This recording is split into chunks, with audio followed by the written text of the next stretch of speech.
All right, guys, I am here with Will from Ora Wellness, and we have known each other a long time, it seems like, Will, like years. We've been Yeah. working together, and I wanted to have him on because the other day he came to our chapter meeting, and I thought the whole thing was going to be recorded. He came like virtually, and I thought the whole thing was recorded, and it wasn't. So I said, you know what? How about we just do it all again next week? So here we are. Yeah. So can you start by telling us the story of how you got involved with oral health and all this has to do with your wife, Susan? Sure. So we are a team. We're more or less joined at the hip. The joke that I have is that I'm just the more of the mouth of the two of us. So I end up being in front of the video like this. So necessity is the mother of invention, and Ora Wellness is no different than many small companies out there that are born out of need. So Susan went to a dental appointment. We're going back into like 1994, I'm thinking 95. Went to a dental appointment, and the dentist did what's called a periodontal depth test, where they, if you've ever been sitting in the dental chair and the dentist is calling out to the assistant, 2 3 2 2 2 3, just repetitions of three numbers. They're testing all the gum pockets around each of our teeth. And then it got really somber in the room, and the dentist said, "Ooh, you have advanced gum disease. You have periodontal disease. And here's a pamphlet, a brochure that basically says you need gum surgery, and it's tens of thousands of dollars, and that's that." So what do they And do to fix that in the conventional world? What kind of uh, surgery? yeah, most of the time it's a surgical intervention. How though? Yes. Like what exactly do they do? What it all boils down to, from not just my opinion, but opinions of dentists who have been at this for many, many years. We have a dear friend who just recently passed away, professional friend, Al Dannenberg, who was a periodontist for 40 plus years. And he basically said that the way that dentistry addresses gum disease is prone to failure. It's not really successful. And I think in the course of our discussion, we'll figure out why that's the case. But really, so being alternatively minded, back to Susan's story, being alternatively minded, rather than go the route of the conventional dental approach, she said, "Well, hold off. Let's just. I'm gonna do some research and see what I can find out and do this on my own." And ended up applying a strategy that she learned and was very diligent with it. And basically took control of her oral health, and went back to the same dentist a year later. The dentist, sat down in a chair, said, "I'd like another retest of the periodontal depth, pocket depths." And the dentist said she got back to the one tooth that was a 10 plus millimeter. That you think about millimeters are really small. It's true, but 10 plus millimeter is over a centimeter. That's a very deep pocket. That's a lot of trouble. It's very prone to infection. And the dentist said, "I must have mismeasured last year." She's like kind of confounded, looking at her chart, looking in Susan's mouth, looking at a chart, because in the conventional dental model, pocket depths are not supposed to reduce. Gum disease is an intractable thing. You don't get over it. It's just something that you can manage. And Susan said, "No, you didn't mismeasure. Let me tell you what I did. And the dentist said, "Actually, I got to get to another appointment," and Mm. didn't take the time to listen to Susan. And that burned Susan's britches. That unnerved her, that the dentist didn't want to hear what she had done. And so fast forward many years from there, we're in 2006 or 7, and we more or less put out a prayer saying, like, okay, where's our home-based business that does no harm, that is really fulfilling for us, it's really helping people. And we kind of turned to one another and said, maybe we should be talking to people about what you did with your mouth. Because through the years between 1994 and 2006, she had helped a lot of people, like friends and family. And she's like, "Let me tell you what I did," and had coached people along the way. So it was like a And so, natural God thing, yeah, wasn't it? yeah, it totally was. It was an answer to a prayer. Yeah. And so in 2009, we started working on the site. We launched in 2010, and basically on a wing and a prayer of like, let's see if people want to hear about this. And, You know 14 what years. this reminds me of, Will? So Hmm, I feel like dental health is just like physical health with our bodies. It's the same thing with chronic issues. absolutely. And I've heard this before. I don't know who has said this over the years, if it was Sally Fallon or who, but conventional medicine is really good at surgical medicine. They're good at emergency medicine, but chronic medicine, they are horrible at. Just like, dental health, a lot of dental issues are chronic, coming Yeah. from the inside, as you're going to tell us about. But it's so similar with chronic health that they don't really know what they're doing. And they have all these band-aids, or they try these drugs and stuff that don't help. And the same thing happened to us. As a side note, I have to put a link to it in the notes. when my husband Kent had a blood pressure scare. He was in a stressful job at the time. He had to go on like a low dose. I mean, it was like going to have a stroke kind of, it was so high. So he went on a low dose of meds, but I didn't want him to be on med the rest of his life. If he didn't, like, if he needed to save his life, of course, and yes, but Sure. so we started trying these natural things, figured it all out, went to the doctor, and he said, "Oh, good, keep doing what you're doing." Yeah. He didn't want to know what it was, Yeah.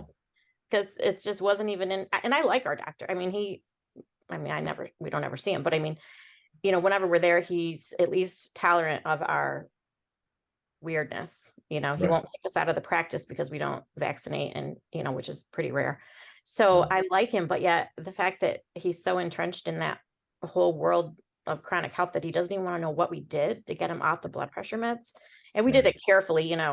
Anyway, Sure. the whole story I'll link to it. But yeah, I think dental health is the same thing. They don't really know how to fix things. So tell us, what did you guys do? What did Susan do in that year to fix things?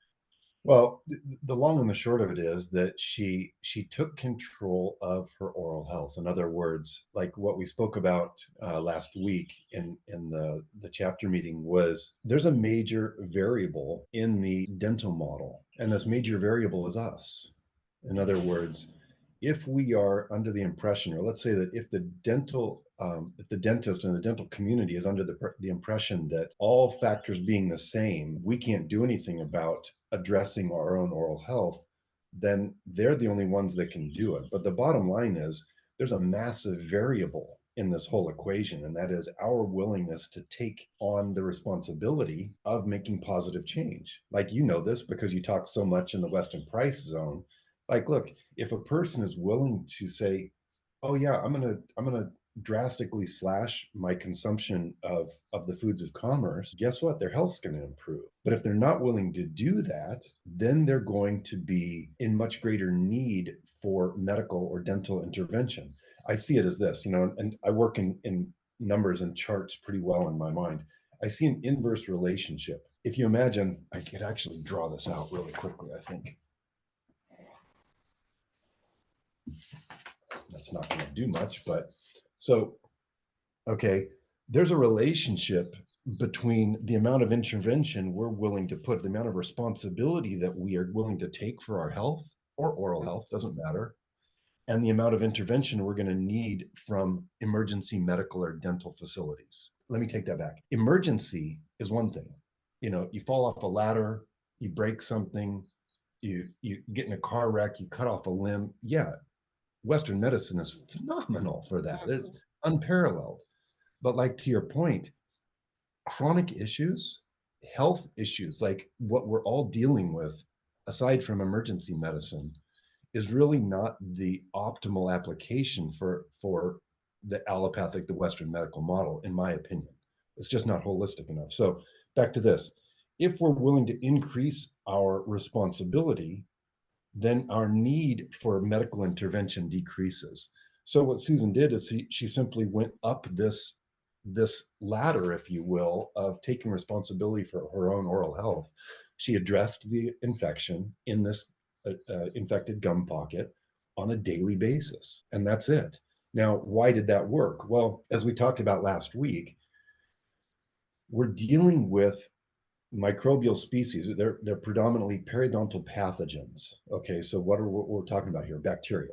Okay, it's a bacterial infection. It's a chronic bacterial infection. We're talking about periodontal pathogens who, some of these folks can double their populations every 20 minutes. Okay, so let's pause. How on earth is a dentist supposed to be able to effectively address an infection where the thug bugs can double their population every 20 minutes? They can't. In fact, the only way to address this is on a much more frequent basis. You have to address this daily at first. Now, there's a big difference between recovering from periodontal disease and managing and maintaining something, right? So we all do oral hygiene things on a daily basis, presumably. So management is one thing, but in order to be able to really address an infection, it takes some dedicated effort. But the fact of the matter is if you turn over that responsibility, that onus of responsibility, to a dental community, um, we have several dentist friends who are like, yeah, good luck. It's just not going to address it the same. You can't. Even if you go every 6 weeks, there Yeah. are some dentists who have taken the path less traveled and are like, hey, come every 6 weeks and we're going to address this. Because see, here's the thing, gum disease is a systemic issue. Okay, this is not just an in the mouth issue. So you can nuke all the gum pockets in the mouth and make sure there's not any bacteria in the mouth. And tomorrow you'll have bacteria right back in those gum pockets because it's coming from your whole system.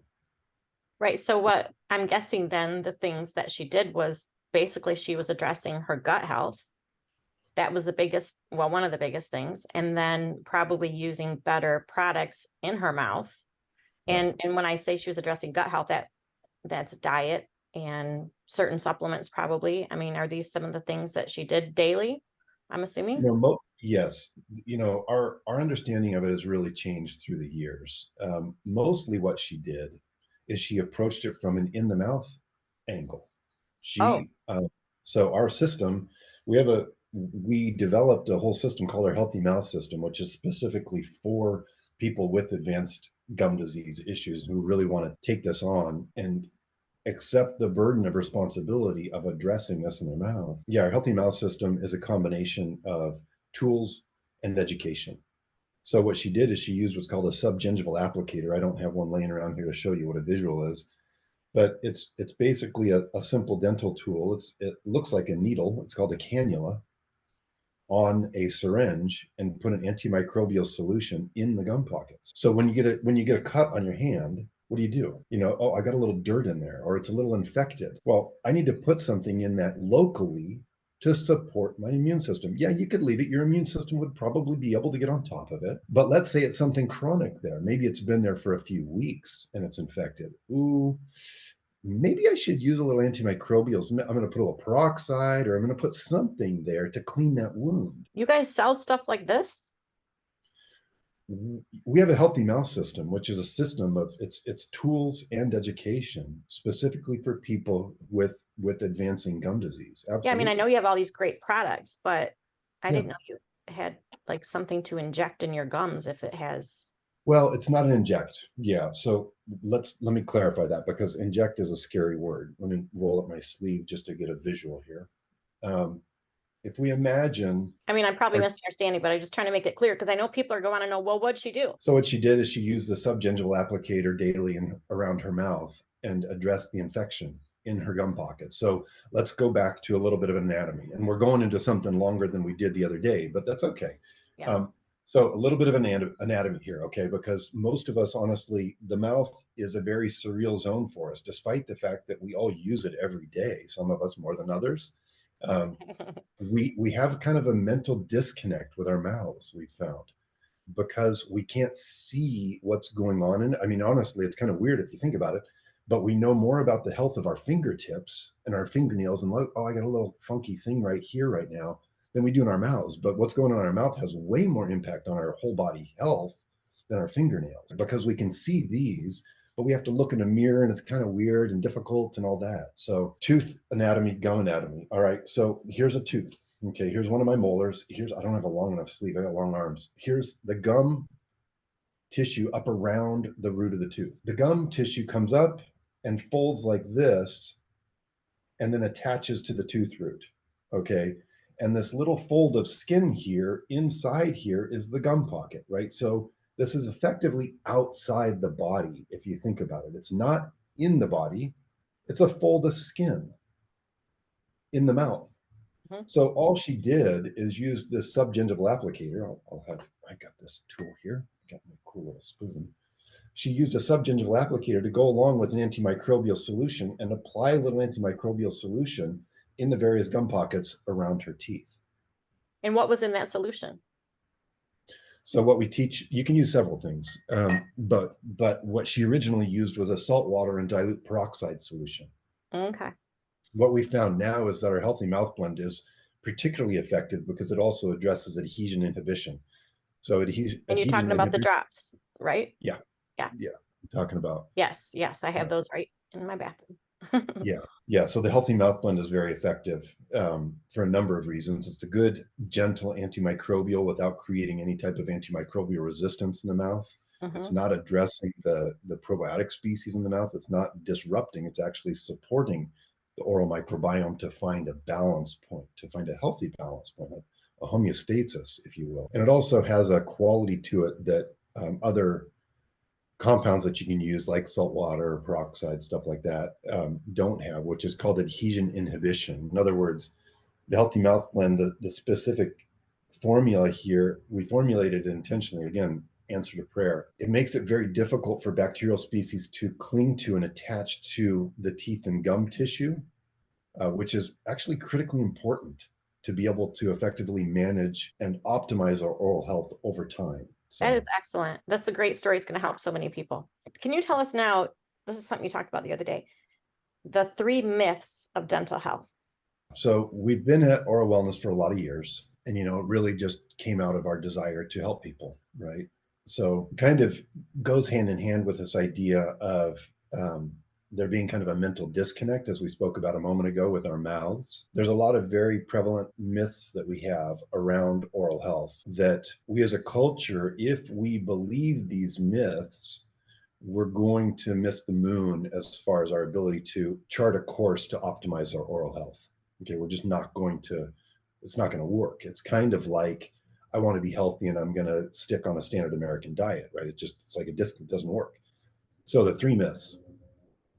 Number one myth, what goes in the mouth stays in the mouth. We know this to not be true, right? Anybody who's taken any homeopathics knows that, for example, or if somebody has angina, whether you're into the Western medical model or not, you put a capsule under the tongue or, some homeopathics under the tongue, it gets absorbed into the system. Now with homeopathics, I'll split hairs a little bit. That's more of energetic medicine. So it's not so much of an absorption, but still through the mucosal tissue, it's actually been proven that we absorb into the bloodstream faster through a direct absorption into the mucosal tissue in the mouth than if we were to swallow it. So the myth is what goes in the mouth stays in the mouth. Now, what happens if we think about the downstream consequences of believing this myth? If you believe that what goes in the mouth stays in the mouth, then you'll be more willing to use products in the mouth that have no place in the body, Like right? fluoride. Exactly. So, and fluoride and a lot of other products. I mean, fluoride is kind of the easy one to throw under the bus, but It's just so common. there's, I mean, everyone thinks that goes in your mouth. yeah, exactly. And what happens then, right? We know that fluoride disrupts lots of endocrine systems, right? It's just really bad news. It disrupts, lots of enzymes and the endocrine system. It really messes with the thyroid rather profoundly, amongst many other things. Yeah. Um, so that said, once we awaken from this number one myth, then we're like, okay. So if whatever goes in the mouth goes in the whole body, then I need to use products in the mouth that are not going to disrupt the whole system. I mean, it's kind of obvious, but that's the number one myth. The number two myth, you can treat the mouth separate from the rest of the body. We interviewed, I mean, you know this because I believe you were an affiliate, and helped us spread the word about our Healthy Mouth World Summit back in 2012, Yep. when we launched that. Which you still have on your site, I believe. We do, yeah. We actually we've chosen to actually make it a free thing and just give Yeah. it away. So Mhm. there's tons of free resources on our site for anybody. That's I mean that's where we hang our hat, is to just provide helpful information. So when we did the Healthy Mouth World Summit and interviewed a bunch of people from all around the world, a bunch of experts. One of the things, and continue, because I mean, we still do interviews. We're going to be interviewing another dentist friend of ours in a couple of weeks here, specifically on gum disease and periodontal disease treatment. Oh, good. Um, You're going to send that yeah, out because I want to see that. yeah, yeah. Dr. Paul Rubin. He's a retired dentist and in a very good position now. Paul is a good friend of ours. He wrote a book, and we're distributing his book exclusively at this point. The secrets your dentist never told you, something like that. Mm. Because I mean, he's got 44 years of experience as a holistic dentist, and now he has no shingle to protect. So he's like, guess what? Yeah. I'm going to really talk about this now. So anyway, number two myth, that the mouth can be treated as separate from the rest of the body. The overarching consensus that we get from Western physicians and dentists is that we are prone to over compartmentalization, if you will, of the body, right? It's like, oh, you have this, you need to go to a pulmonologist or an ear, nose, and throat guy, or fill in the blank. Well, who's the person that's holding the whole being and holding that umbrella together and being able to really look at everything together and making sure that all the pieces of the puzzle are working together? Um, the bottom line is, if we treat the mouth as separate from the rest of the body, then we are making a really big mistake, because the mouth is the headwaters. The mouth is the beginning to the entire gut, which is what, home of upwards of 80% of our immune system. And going back to the myth number one, that I can do something in the mouth. Come here, bud. I can do something in the mouth, and it's just going to stay in the mouth. That's not going to work. And number three is a fun one that we like to poke at, that all plaque is bad. We talked about this the other day. Remind us about, as you talk about this third myth, Yeah. remind us what you think about cleanings. The idea that plaque is bad has been taught to us, right, over the generations, right? Kills 99.99% of, it's basically a scare tactic. Western. It is. And it's actually an outdated paradigm, because now we understand a lot more about microbiomes and the importance of microbiomes for whole being health. And we know the implications and the downstream consequences of, for example, broad scale herbicide spraying a field. And what happens to that field over time? You kill the microbiological, or you kill the whole soil food web in that field by just like rampantly spraying herbicides on it. And then what you're doing is you're setting up for a problem down the road. So same thing in the mouth. A biome is a biome. It doesn't matter whether we're talking about a field, a body of water, our mouths, our skin, our gut. It doesn't matter, right? It's a living organism. It's a living, more than an organism, it's a living community. It's an ecosystem. So what you were saying the other day is that, God gave us plaque for a reason. So Absolutely. what would be the reason? Is it protective or something? Must be, maybe. Absolutely. Yeah, So what exactly. about those So people though who have a ton of plaque? Like they have, for some reason, an overabundance of it. Like, what should they get it scraped at the dentist in that case? right. So let me tell you a strategy that we've realized through the years, that we kind of have honed into to help our community navigate this path to optimal oral health. Our job is to not bring a broad brushstroke flamethrower in and kill everything in the mouth. It's to actually be a good conductor of the symphony of microbes in a mouth. We have to be a good shepherd of our oral microbiome. We have to be a good steward of this organic garden in our mouths. So if you have thick plaque, that's problematic. Oh, Okay, so right. There's a a reason. major, That makes sense. exactly, a major strategy that we apply here along this principle of needing to tend to the garden well, of being a good steward to the oral microbiome, is to manage plaque thickness. Thick plaque is a problem, because when plaque gets thick, now certain species, which are anaerobic species, you're going to the plaque, the literal thickness of the plaque is going to select for more and more virulence and pathogenic species in the environment of the thickness of the plaque. It's going to become more and more anaerobic, so less and less probiotic species are going to be thriving there, and you're going to get an aggregation of buildup of thug bugs. Then now you're going to get a problem downstream. So our job is to keep plaque thin, is to keep biofilms thin. It's not to remove biofilms and keep our mouth sterile. That's not healthy. But it's also not to disregard and let plaque get very thick.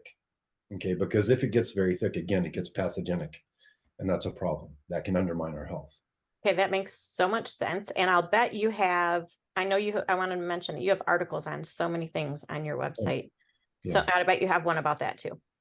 we do. Yeah, we have one on is all plaque bad, and really kind of bump up against and try to debunk that myth. Now, let's talk about dental cleaning, since you asked about that as kind of a related subject here. If a person is not taking a lot of responsibility for their oral health, then their need for intervention is going to be greater. The more we come along this route, and this is the route really what we call dental self-empowerment, right?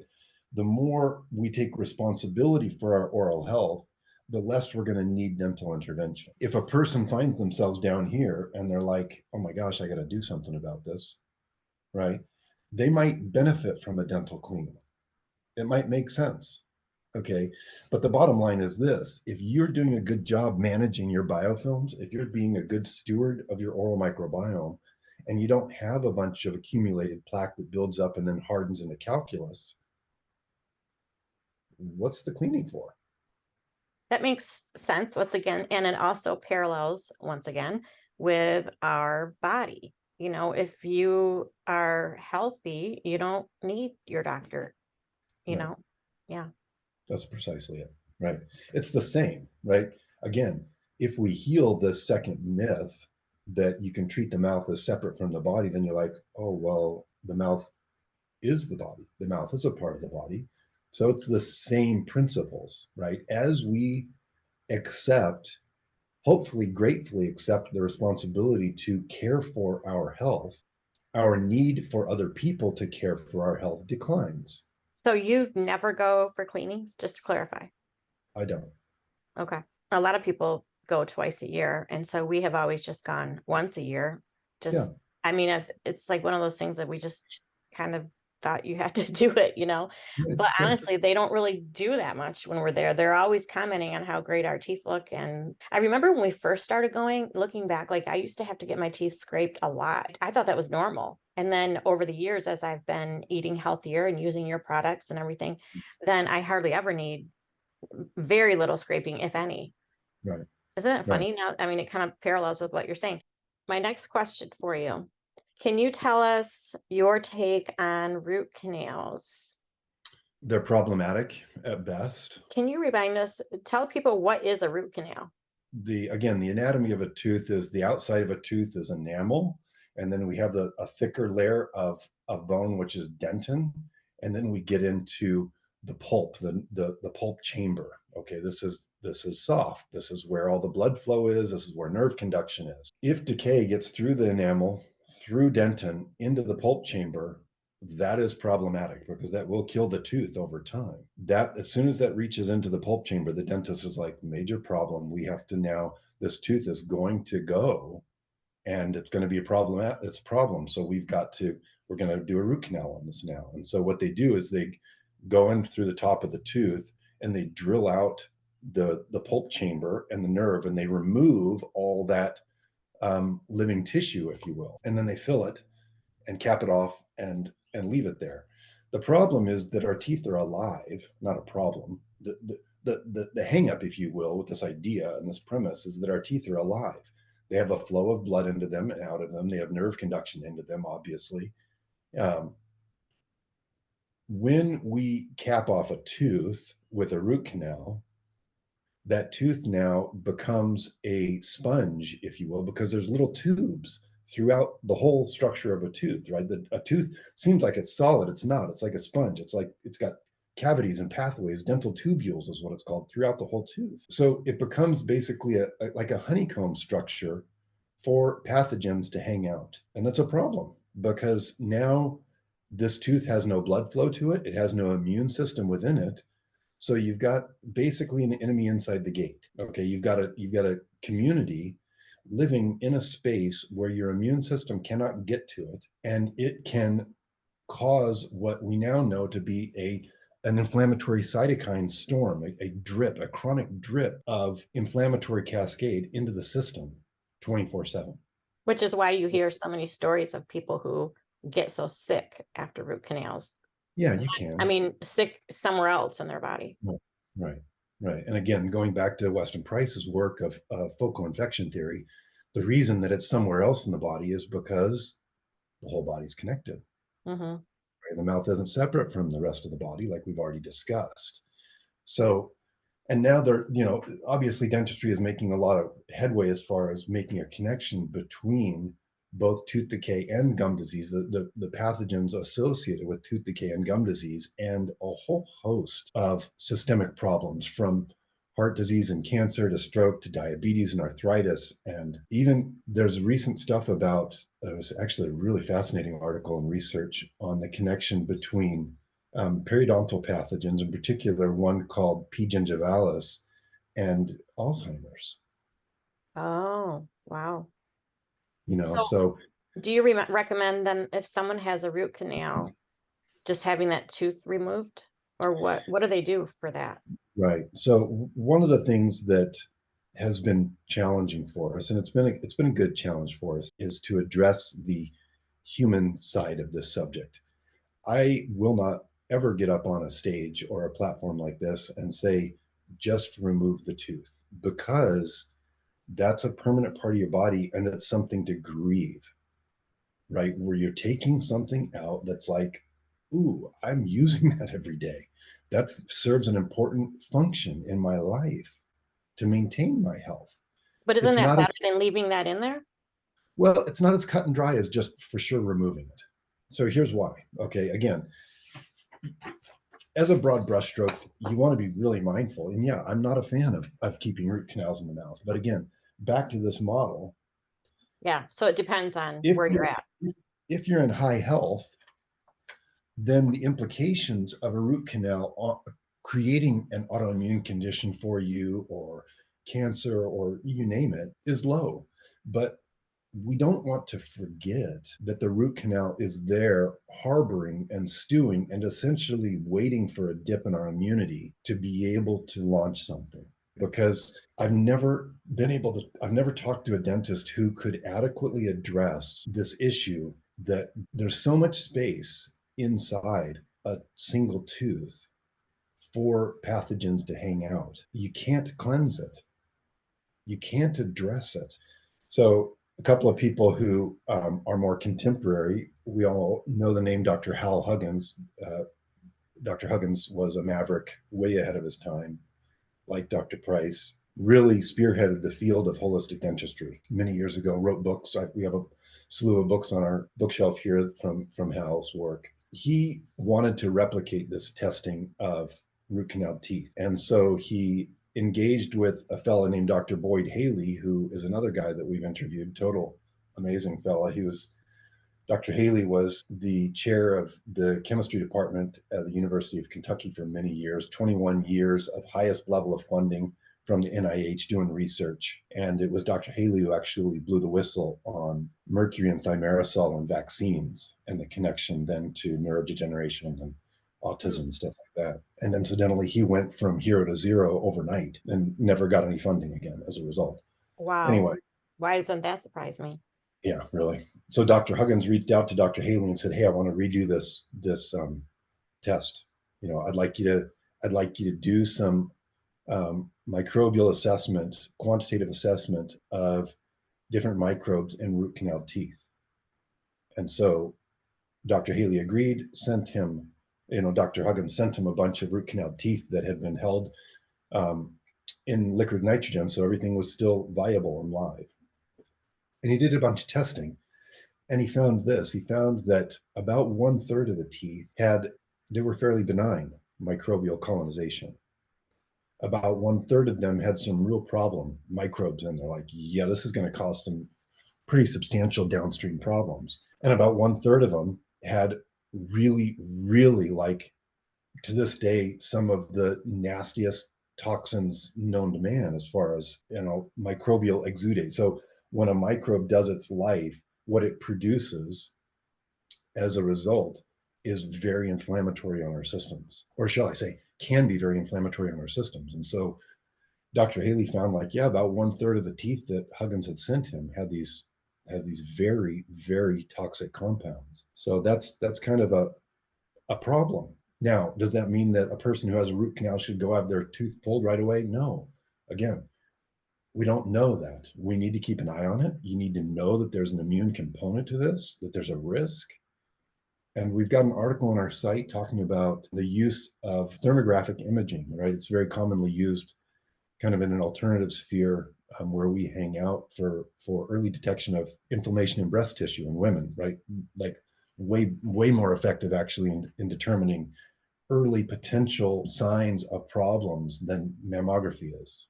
Would the same place where I go for my breast thermogram do a thermogram on your mouth to check They things? can, whether they would or not, you'd have to ask them, but ask Okay. them, because there's more and more people doing thermal imaging now who do it for breast thermography, who will also be willing to do it for face. Because again, it's a very superficial area. You're not going deep into the body. There's only a few areas in the body that thermography really can show a conclusive signal, if you will. And so this could Um, tell you, maybe give you another clue if Absolutely. you should consider having your root canal teeth removed, correct? Exactly. Okay. Right. So you Like go if to your you can see dentist. if there's some problems kind of brewing in there.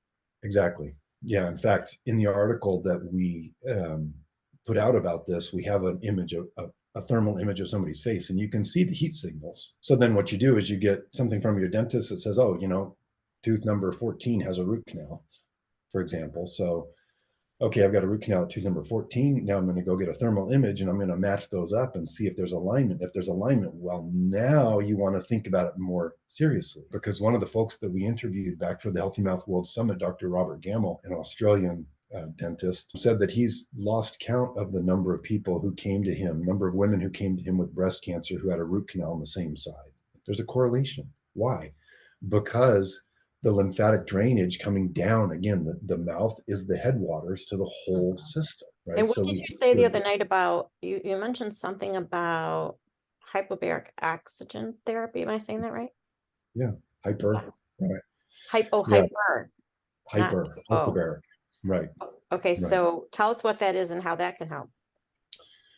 Well, hyperbaric oxygen therapy is a very effective method for doing all sorts of stuff. It is billable for insurance for just a few things. Every hospital has it, right? And we're all familiar with the idea of hyperbaric oxygen for a diver who comes up from a deep dive too quickly. Oh, it's that. Right? Okay. Yes. Yeah.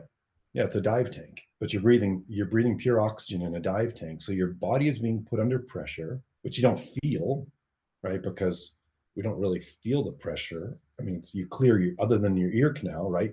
It's like if you've ever dove deep into a body of water, you can get pressure on the ears, right? So other than that, if you're 20 feet underwater, you don't necessarily feel the pressure of water against you. It's just, anyway, you do it. It's not water based in this case. It's just with ambient air, but then you're breathing pure oxygen in that environment, and it is very, very effective in driving a greater amount of oxygen throughout the whole system. And that has a very positive impact on systemic infections. There's tons of research on this. And the fact of the matter is every hospital has a hyperbaric tank that they use very sporadically because of the implications with insurance, right? It's not billable for insurance, but for a so it's really what we're talking about here is an off-label use of hyperbaric oxygen therapy. But there are hyperbaric clinics popping up all over the world now that are like, hey, we've got a doctor here who's willing to say, oh, you've got fill in the blank. Anything that ends in itis, that's inflammation, then hyperbaric oxygen can help press down, specifically with the idea of root canals, or let's say an abscess, similar type of a situation as a root canal, right? You've got an infection brewing chronically in an area that you can't get to it. So how are you going to address it? You have to approach it from a systemic pathway, right? So again, nutrition is critical, fundamental. Supplementation can help. And then augmented therapies like hyperbaric oxygen is a wonderful way to go about it. But I mean, sauna, red light therapy, good, healthy sun exposure. The sky's the limit as far as what we can do to augment our health. Okay, so let me ask you this is a question that came from one of my readers. So she said that her family struggles with cavities, and we don't even really need to go into that too much because I feel like most people know cavities could be healed, but I can put a link to my article about how to heal cavities. Maybe you should talk about that in a minute before I Okay. just say it's super easy to heal. I mean, do you agree that it's pretty easy to heal cavities now? Yes, I Okay. do. Again, Depending on going your chart. I know. exactly, Depends. exactly, right. If you're But willing to do presuming the that a things. person, yeah, presuming that a person is willing to take some proactive steps on a daily basis, like I'll give you an example. One of our team members, her mom passed away not too long ago, and she was trying to help her navigate the path. She was dealing with some type of cancer. I don't remember what. Team member is around our age, and her mom was in her, I don't know, early 80s, late 70s, early 80s, dealing with cancer. And so she had her on this whole different diet. And the mom was complaining and basically giving her all sorts of guff about it. She said, when can I get back to eating normal? Okay, there's a sign right there. You're not traveling up that chart, She right? wasn't invested enough Right, to want right, to get well. Yeah. right. So if a person wants to address tooth decay, there you got to really have kind of a, I don't think this will be offensive to anyone to use this, but you really got to have a come to Jesus talk with yourself and be like, am I willing to do what it takes to change this? Yeah. How bad do you Right? want it? Right. Am The I thing is, I willing don't to? even think it's that hard though. Maybe it's because I'm so in this world. Yeah. I mean, I feel like, eating better is so easy now.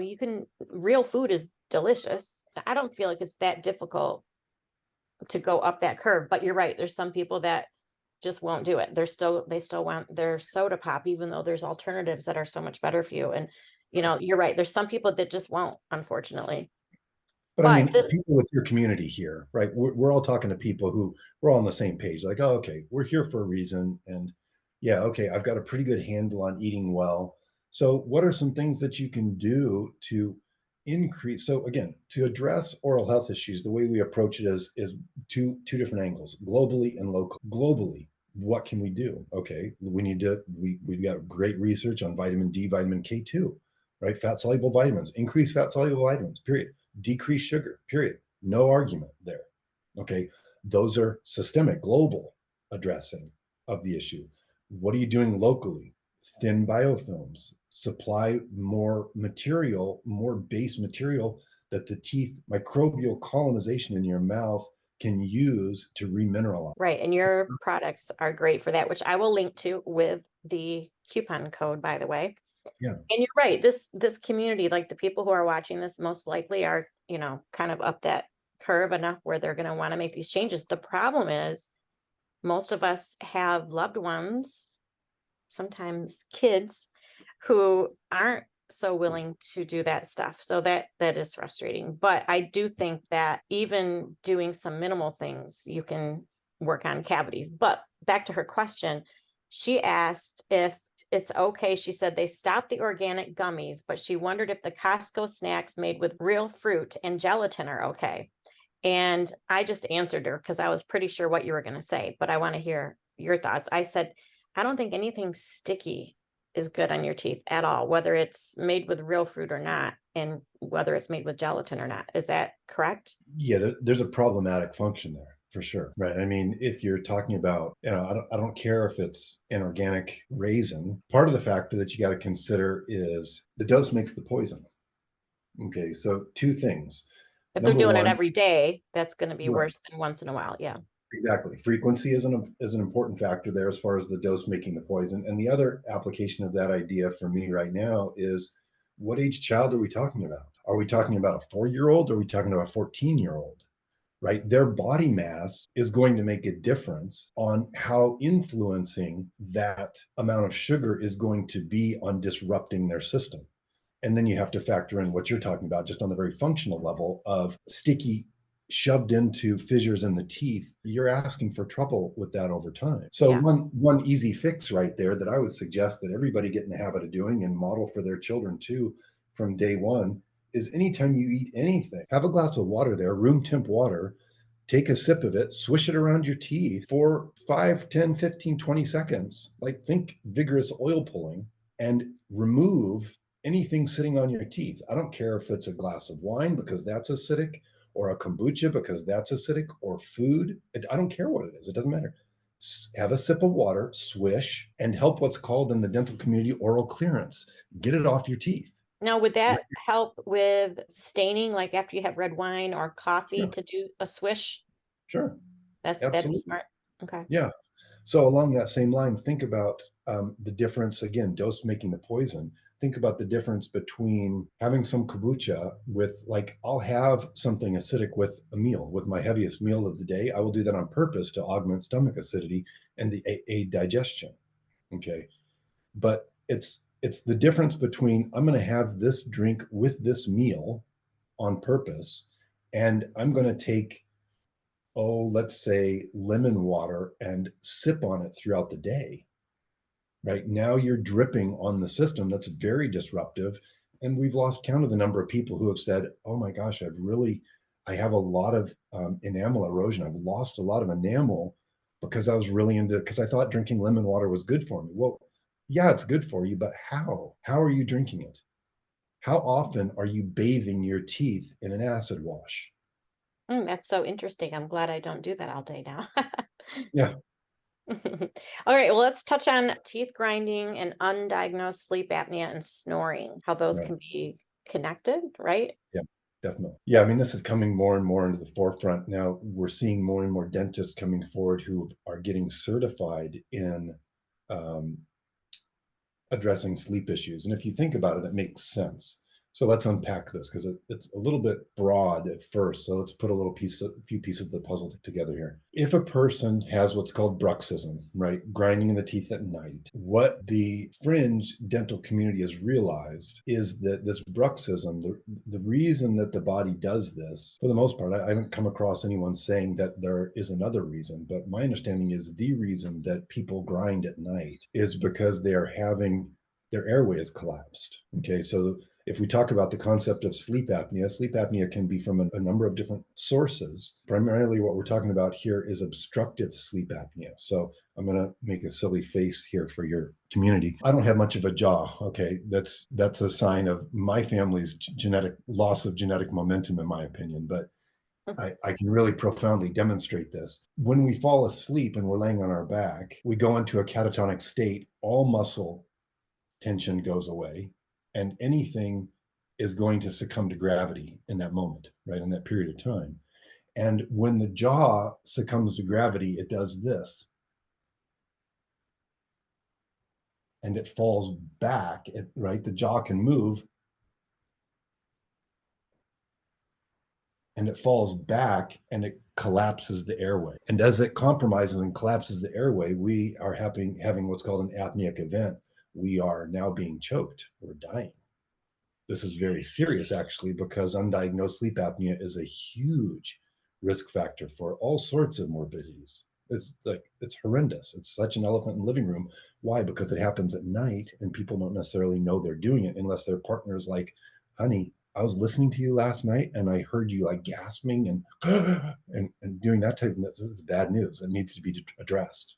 So what our bodies do, like we're being choked out, we're having a loss of oxygen, we're having an apneic event, brain oxygen is dropping.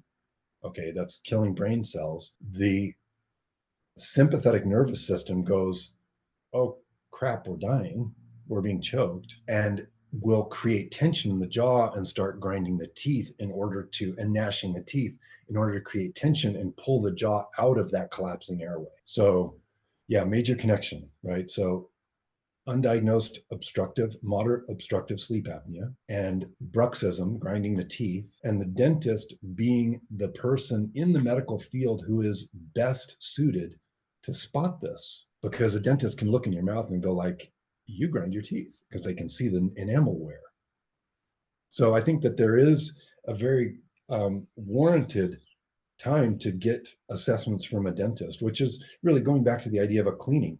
I'm not completely anti-cleaning because they can help you find spots like, look, we can't see in our mouths as well as they can. So they are trained experts and guides to support us along that path to optimal oral health. They're not the ones responsible for making the optimal oral health, but they can help us by giving us important information. But isn't teeth grinding also caused sometimes by stress? And then also, like, I know that in the past, whenever I would catch myself grinding my teeth, it would be when I would have like a cold and like sinus pressure and that kind of thing. Right. So isn't it sometimes those things? It is. It depends whether you're talking about day or night, right? Daytime Oh, grinding, yeah, absolutely. If you I find see. yourself with a clenched jaw during the day, that's a stress factor. Check your B vitamins. Yeah. Okay. Sure. I just heard that before.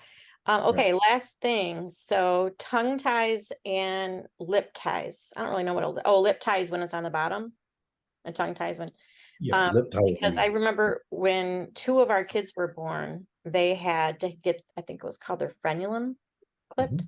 like under their tongue. Yep. And you were saying that that definitely needs to be dealt with, even if it doesn't affect speech, but that probably we shouldn't have had it clipped, but we should have had it lasered. Is that better? Yeah, I mean, I think that a laser is marginally better just because it's a cleaner wound and it cleanses the wound. A laser, just like laser in dentistry, right? There's a lot of dentists now using lasers instead of drills in dentistry for some applications. And it's super effective because for a number of reasons. Let's go here before we go back to the tongue tie. Laser in dentistry is helpful because there is some argument to the vibration that a dental drill puts off as being disruptive to the crystalline structure of the teeth. Right there alone, a laser creating no vibration is potentially, in my opinion, safer, less disruptive. It also cleanses very, very well at that location, whereas a dental drill does not. And I believe there's some research that shows that a dental laser, when they are preparing for a cavity, a site for a filling, that it actually cleanses into the structure of the tooth some as well. So that's very important because it's a very real problem to have decayed tissue entombed under a filling. That's a problem that we need to avoid. And in my opinion, it's much more common than we realize. It's a culture that occurs, that you have undiagnosed decay going on underneath a filling. So back to your question about tongue tie. Yeah, we do feel like it's an important thing to address for one main reason. A tongue tie is a disruption to our ability to have our tongue in what we call home position. We were designed, I believe, by God, that our tongues are to rest on the upper palate when not in use. And if we habituate, the literature is very resoundingly clear that if we habituate keeping the tongue to the roof of the mouth in what we call, or what we teach as home position, then what we're doing is multifold. On a structural basis, what we're doing is we're supporting our upper dental arch, right? By snugging the tongue up into the roof of the mouth, it creates a dome structure and it supports the dome and maintains the facial structure. It maintains the dental arch of the upper palate. By maintaining the dental arch of the upper palate, the lower palate stays in alignment too. So we actually have an article and a video on our site that's, I'm going to butcher the title. I think it's something like how to straighten your teeth without braces, I believe is the subject. And I'll it write that talks down and I'll specifically, look for it. yeah, it talks specifically on this subject because it's critically important, especially for parents or grandparents with young children around, that kids learn how to put and maintain this home position. If they Doesn't it do, just come naturally though if you have the right structure? I mean, isn't that just what your tongue will do when your mouth is where how it's supposed to be? yeah, I think that there is some education. We don't get an owner's manual when we get this body. And I believe that this is a crucial piece of the owner's manual, that we learn how to orient the tongue properly, because you'll see a lot of kids, like, we're taught kind of in our culture, like close your mouth, and parents can kind of be a little bit rough. I remember seeing that when I was a kid, some family friends, and the dad was kind of rough, would like slap the kid's jaws closed, unfortunately. The whole idea of, if you see a child sitting there with an open mouth and there being kind of an inference of a lack of intelligence, kids I sitting there like, see what you're saying. I guess I always thought that there was something structurally wrong with their jaw though, and that's why they did it, but that's not the case always. not necessarily. It could be that Oh, they're tongue tied, oh, I see where you're going. Okay. right? So tongue tie inhibits, depending on the severity of the tongue tie, inhibits our ability to rest our tongue in the home position. So I believe it needs to be dealt with, and it's best to be dealt with very early on so that the child does not establish poor motor function as far as habitual. We're talking about unconscious patterning here, right? It's kind of like what happens, for example, if a child is bottle fed versus breastfed. Very different sucking action from the mouth, and the bottle fed develops a tongue thrust swallow reflex instead of an undulative swallow reflex, which is the proper way to swallow, which is then what? The very beginning of the whole digestive system. Makes So sense. keeping the tongue in the home position, critically important. So I think that there is a warrant for, and it's such a minor thing, such a minor, like to address that tongue tie. And primarily the tongue tie is what I'm more concerned with than the lip tie. That is awesome. I think that you answered all my questions well. Thank you so much for joining me again this week. Thank you so much for your time, Kelly. I hope this benefits the folks that listen to your programming here.